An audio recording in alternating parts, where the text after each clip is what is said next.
Psaume 103. Mon âme, bénis l'Éternel. Que tout ce qui est en moi bénisse son saint nom. Mon âme, bénis l'Éternel, et n'oublie aucun de ses bienfaits. C'est lui qui pardonne toutes tes iniquités, qui guérit toutes tes maladies. C'est lui qui délivre ta vie de la fosse, qui te couronne de bonté et de miséricorde. C'est lui qui rassasie de bien ta vieillesse, qui te fait rajeunir comme l'aigle. L'Éternel fait justice, il fait droit à tous les opprimés. Il a manifesté ses voies à Moïse, ses œuvres aux enfants d'Israël. L'Éternel est miséricordieux et compatissant, lent à la colère et riche en bonté. Il ne conteste pas sans cesse, il ne garde pas sa colère à toujours.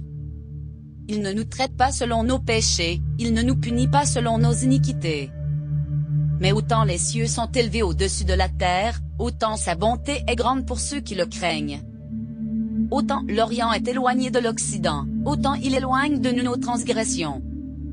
Comme un père a compassion de ses enfants, l'Éternel a compassion de ceux qui le craignent.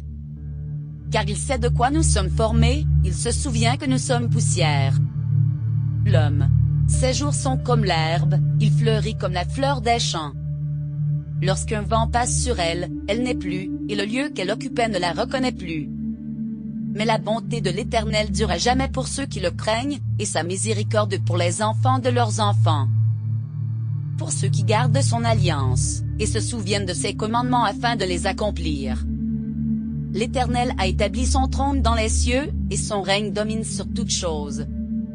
Bénissez l'Éternel, vous ses anges, qui êtes puissants en force, et qui exécutez ses ordres, en obéissant à la voix de sa parole. Bénissez l'Éternel, vous toutes ses armées, qui êtes ses serviteurs, et qui faites sa volonté.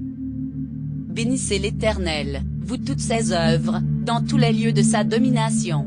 Mon âme, bénis l'Éternel.